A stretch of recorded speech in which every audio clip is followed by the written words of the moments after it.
Welcome back to the Sunday Reset. I'm AK Dozanti, and this is your weekly wellness check-in where I cover things that you might be struggling with as a law enforcement officer or first responder.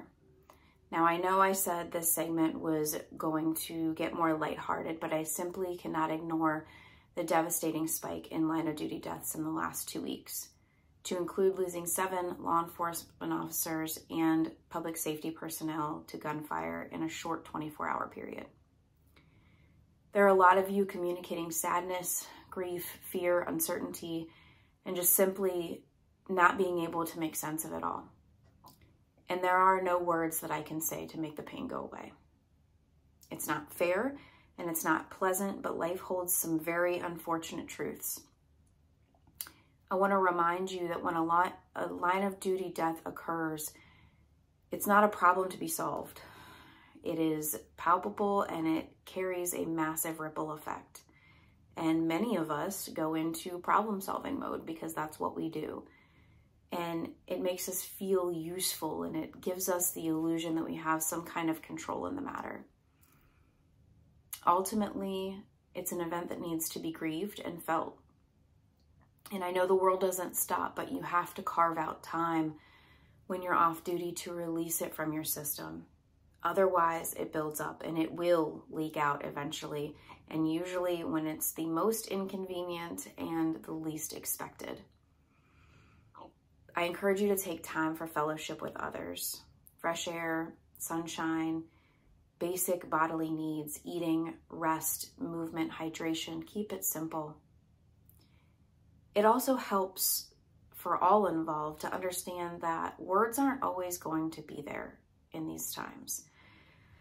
When we're in survival mode, the access to the part of our brain where words are made is basically shut down.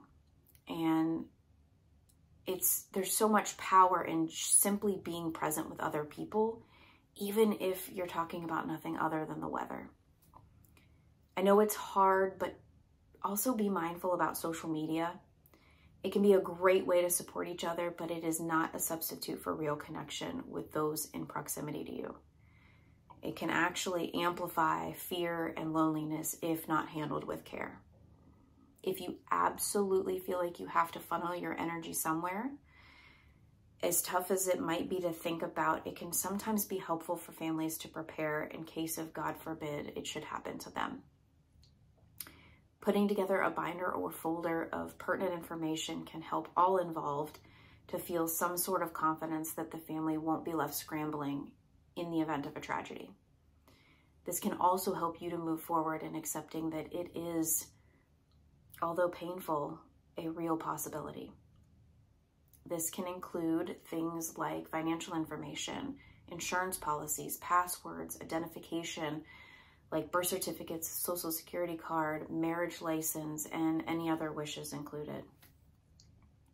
I encourage you to get familiar with individual and local resources and know if your area has a peer support program. Many states have post-critical incident seminars that can be incredibly powerful. Concernsofpolicesurvivors.org has digital materials as well as survivorship information, and it's even broken down by state. Now, eventually, you will need to be present with the pain to process and move through it, and I encourage you to be patient with yourself and with others. Don't minimize your experience, even if you aren't directly affected or involved. Administrators, please be sure to have a solid protocol that includes the family and considers the peripheral matters that may need to be addressed. Supervisors, I urge you to make yourself known to those closest to your officers. The first time they meet you should not be during a tragic event. Officers, don't be afraid to cry. I know you're strong. You prove that every day.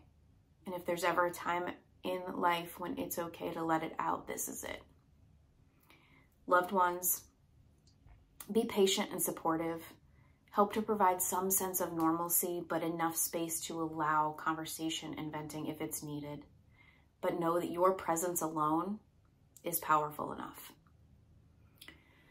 For those close but not directly involved and wanting to support, some things you can do is start a meal train. Put a dinner together for after services. Help with resources for things like laundry and housekeeping for a couple of weeks. And if the family's comfortable, maybe help to organize child or pet care as well. Get into proximity with each other. Don't overcomplicate things, and remember that your reactions to grief are normal. Ultimately, it's not how they died, but rather how they lived that made them heroes. They were fathers, sons, mothers, daughters, brothers, and sisters, and at the end of the day, it's a loss of human life in a tragic and painful way. I encourage you to take a moment of silence at the end of this segment to honor those that lived this life of service and now watch over us from the gates of heaven.